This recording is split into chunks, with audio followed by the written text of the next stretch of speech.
All right. Yes. Good afternoon, good evening, good morning, listeners, from wherever you're listening in from. I'm speaking to you from Stockholm, Hotoriet. We're here to... Ekyo kiri mu ggwanga lya Sweden. Okwekalakaasa kw'olaba okugenda mu maaso awo.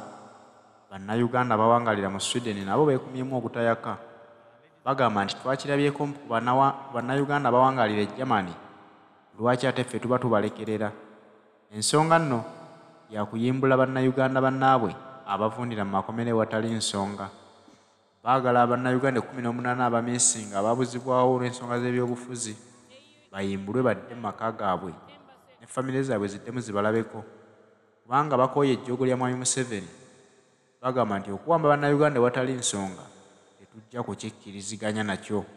Era ensonga lwaki beekumyemu ogutayaka ne bagamba nti ekimala Museveni free political prisoners.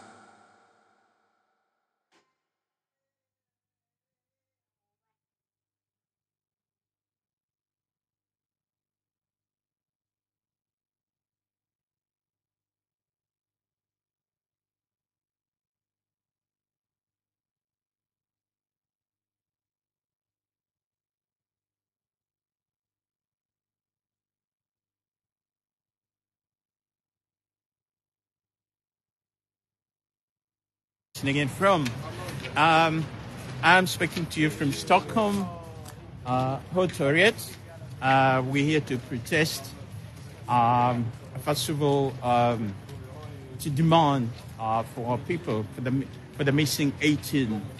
Ladies and gentlemen, we want to make aware, we want to let the Swedish people know that there is a gross human rights violation in Uganda, and we want to mobilize public opinion so that they can stand in solidarity with us to oppose the current regime of dictator Yoweri Museveni.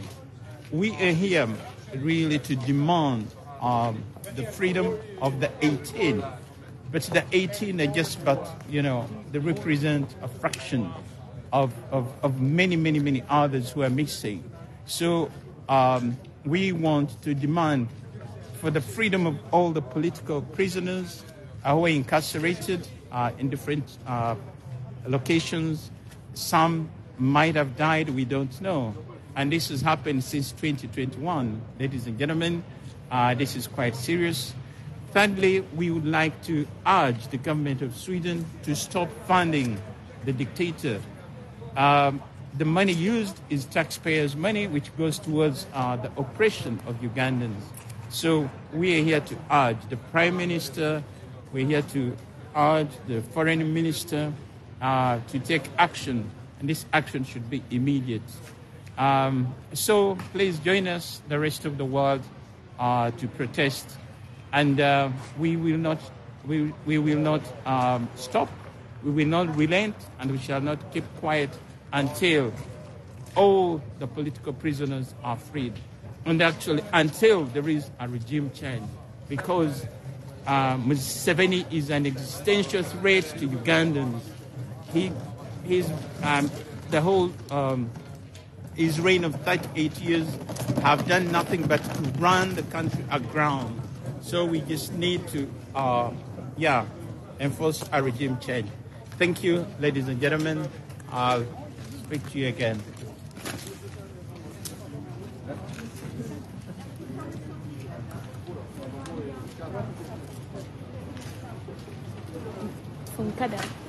Funkar den? Miken.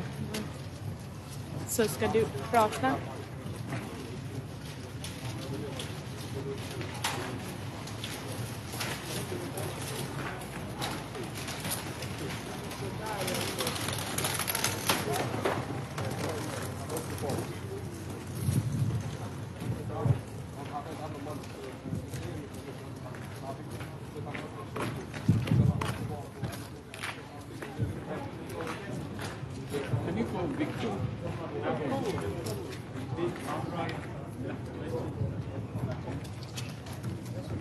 But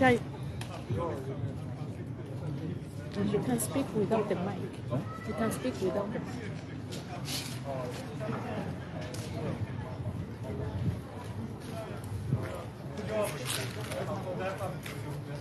Yes. My life. Yes. Yes. Good afternoon, all of you here, and a lot of you were watching us from all social media partners. The names are Robert, and as my colleague earlier put it, we're here to demonstrate.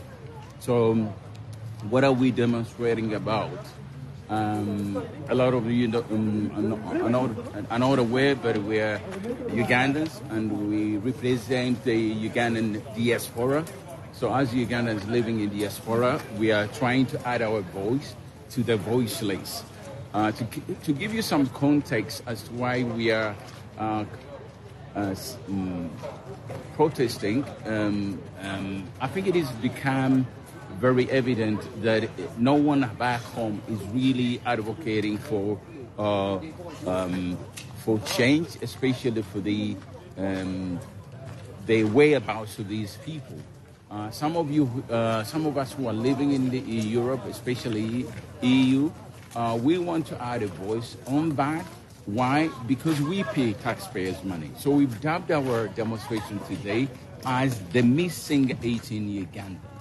And the other part of the theme is to do with funded by the Swedish taxpayers' money. And where does Sweden come into the picture? To give you some context in that, our leading, our politicians, especially the General Museveni, was here in Sweden back in the 80s. I guess he was groomed in Sweden, and Sweden is giving them a lot of support, which is fine. We would like any support from all developmental partners. So unfortunately, excuse me? Excuse me? Hold it. Okay. While you are talking, I'm going to bring something. So yes, guys, I guess I'm back live. So what I was saying is that the reason this is really emotion for us is because Ugandan and the General Museveni was here in Sweden. We would expect as Ugandans, or we would expect the General Museveni to have learned something to replicate in Uganda. Sweden as a country which is a symbol of human rights. What comes to mind when you speak about Sweden is because it is a country which observes rule and law. Unfortunately, for someone who was in Sweden for 6 years, I don't think he's really picked a leaf for the time he was in Uganda. Hello? Hello? Is it working? I think so. Hello? Hello? So, guys, we're back now on our mic. So just to take you back, I was talking about General Museveni. He was in Sweden for 6 years, and we would expect as Ugandans that General Museveni would have picked a lead in terms of observing human rights. So the demonstration today is really cutting down on the gross human rights abuse in Uganda. So it's really, really disturbing for a country like Uganda to be facing this kind of nightmare. As you can see here, we're few of us. A lot of these people are here because they really feel hard and they want to add a voice to their brothers and sisters who are missing. So why aren't we so many here? It's because I think back home, General Museveni has created a fear, and we find ourselves like, it's the same thing in Europe. Most of the people here in Europe are really held hostage. The other day I was passing by one of our colleagues, Ugandan. I told him we're going to be trying to add voices. Do you know what he told me? He told me, like, I'm for change, but tell you what, I don't want to speak about change in camera. Why? I'm going to be scared today that it will pick me at the airport. So that's the predicament most of the Ugandans in diaspora find themselves in. And it's not only in Uganda, and it's not only in Europe, even in Uganda, it's really disturbing that the populace have been scared to death, that they can't add a voice to the voiceless because they're scared to death. They will be picked up, they will be incarcerated, they will be tortured, they will disappear. And that's the reason we're here. So our voice goes to the EU. The EU is a development partner, and the EU has a lot of development partners, as I said. Our message goes to Ursula von May, the president of the EU, to throw some light to Uganda, because Uganda really needs a voice, especially from these leading institutions there. So what is really disturbing at the moment as well is that as we are looking for our loved ones in Uganda, we have organizations like NAM. For those who don't know NAM, NAM is an organization in full as the non-aligned movement member states. These are all institutions which were created post-colonial time, whereby they were showing the brushing off the colonial era, and they were trying to get civility within their respective countries. So what is disturbing that so many heads of state are landing in Uganda and next week to talk about God knows what. And my question would be, do these people know that the country they are going to have this movement, this non-aligned movement symposium, is really having people meet? That is disturbing. So for the Swedish community, we also need to ask of you to put to taste, to demand of your politicians, to know where your taxpayers' money is going. Yeah? And the other thing we would like the Swedish community to know is what projects they are driving, the government is driving. Yeah? We've seen a lot of Swedish projects, especially in northern Uganda, where we've seen a number of our brothers and sisters being evicted from land. That is very un-Swedish for a country which pioneers civility and rule of law. So that's something we need to probably at some point digest into. But today, the demonstration is about the missing 18. So who are the missing 18? I want you to follow me here. We've done a showcase of these 18 Ugandans. And the first one we would like to present to you is none other than John Bosco Chivalama. This is a gentleman who was abducted in 2019 prior to the Uganda general elections. As you can see here, this gentleman as of now is aged 42 years. He was an accountant, and he had a family. He had 3 kids, as you can see here, who, as a human being and as a family person, you who are looking at me and who are watching me, what would you think would be going into the minds of the family of this gentleman who is missing? This is our number 1 missing person, John Bosco Chivalama. So we'll need to know by the government of Uganda where this gentleman is at the moment. So the next person we would like to present to you, who is missing, is none other than John Damulira. John Damulira is another of those missing people. He was a mechanic. He was picked at his place of work, and he's been missing since 2020, pretty much prior to the elections. So the disturbing part of it is that the military personnel picked up this gentleman out of his place of work. And it's bizarre that in this day and age, we have a government which has the right to pick people. And they go missing without a trace for 4 years.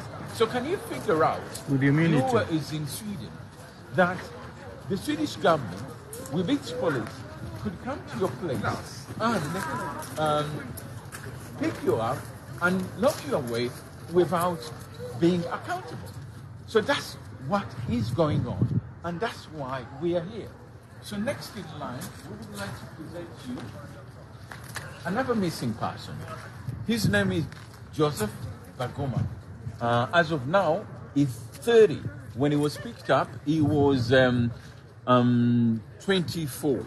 So 4 years have passed without him being his family casting an eye on him. So, ladies and gentlemen, you really need to lay your voice to these people who we will need to know where their whereabouts are. Now, I'd like to also present to you another gentleman. His name is Moses Mbabazi.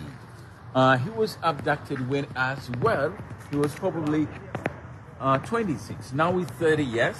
He had a kid, and as you can see, that is a little kid, city kid, who is really wondering. And together with our family, we couldn't bring all the family members here, but we want to advocate for anyone who can lend a voice, especially the government of Sweden, the Prime Minister, the Swedish ambassador in Uganda. You need to lay your voice to these people. We need to know, you need to put General Museveni accountable to where are these people. This little kid is really missing her dad. So we will need to know his whereabouts as we progress. Next in line, we have another gentleman. We call him number 7, abducted in 2028. No, in 2020, sorry. His name is Peter Kiria. So who is it, Kiria? It is... Abo be bantu 18 abakyabuziddwawo. Bannayuganda bonna basimbyeeko essira nga bagamba nti Mwami Museveni abantu abo 18 tubaagala. Weewaawo nga waliyo n'abalala bangi nnyo. Naye bano 18 bo gavumenti ya Mwami Museveni yali esomye ku mannya gaabwe nekkiriza nti kituufu balina. Kati bannayuganda bagamba nga tetunnabanja bali be tutawulirako nga muboogerako kituufu mmwe mubalina. Naye temukakasanga nti mmwe mubalina. 18 bano mwakakasa nti mubalina. Mubakozaayo ki? Mubaleete mu public ensi etegeere nti mubasomedde emisango. Era bwe gibakka mu vi tukkiriza nti mubasibe ng'eggwanga lyonna likkiriza nti ekituufu bazza emisango era gibasinze. Okusinga lwe munaabakweka tetumanyi biki bibakwatako, tetumanyi oba bakyaliyo balamu oba mwali batadda. Twagala kulaba ku bantu baffe abe 18 tulyoke tuddemu okufuna ku maanyi agabanja ne bano abalala be batayogerako. Kitegeeza nno nti bannayuganda si bakuzikiza ku nsonga y'ekiwamba abantu ekigenda mu maaso mu ggwanga Uganda. Kugambye nti okwekalakaasa kuno kuli mu ggwanga lya Sweden. Bannayuganda ab'e Germany nabo baakedde kwekalakaasa. Kati n'ab'e Sweden beekalakaasa. Tuzze tubiraba mu mawanga ag'enjawulo. Kitegeeza bannayuganda bali serious ku nsonga eno. Mwami Museveni bw'ataleeta abantu abo kinaddirira yeenenyanga yekka. Another one, number 8. Number 8 is Yuda Sempija. He's 44 years. He was a businessman, like all Ugandans who are advocating for change.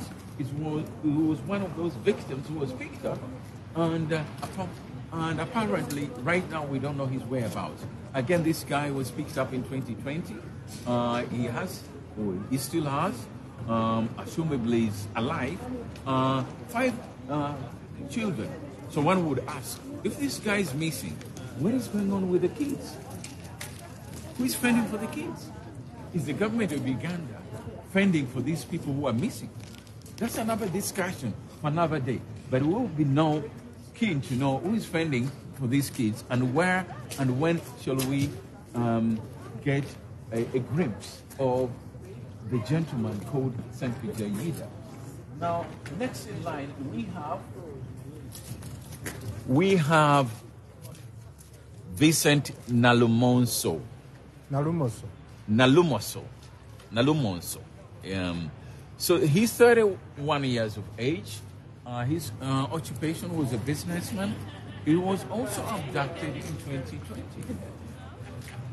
And he had 3 kids. Who's fending for the kids? Do they know where the fathers are? Apparently no. Does anyone care in Uganda? Of course, his family and some few of us really care. So that's why we're here. We're lending a voice to see why this guy is missing. And the reason he was picked up, apparently he was wearing something like I'm wearing here, the beret. So a beret, a t-shirt for the NUP, which is the leading opposition party in Uganda, can land you in trouble. So this guy was apparently just picked up for having a beret, and it's been missing since 2020, 4 years. We're in 2024. Now, moving on, we have another young man, yeah? This guy was picked up when he was 23. This year in 2024, he's 27. Can you imagine? He's been missing for 4 years. His family, his loved ones don't have a clue where this gentleman is. Yeah? So, I call to the public, Ugandans, friends of Ugandans, to lay a voice demanding the whereabouts of Isma Sesazi. I'll go forward to pick another victim. This victim is Zimula Dennis. Who is Zimula Dennis? He was 26 years when he was picked up. He's like all other people. 4 years down the line, he's missing. He was a businessman. He was abducted also prior to the 2021 general elections. You can see one of the little siblings being held by the president or the elected president of Uganda in the last elections, Robert Kyagulanyi Ssentamu, adding a voice to the voiceless when they were hosting a missing press conference at the secretariat. This Zimula Dennis left, he had 2 kids. The little one there smiling, he doesn't have a clue where his dad is. So, ladies and gentlemen, those who are viewing us, those who are listening to me here in the city heart of Stockholm, lay your hands, ask your politicians, ask your loved ones, ask human rights organizations to lend a hand to the voiceless.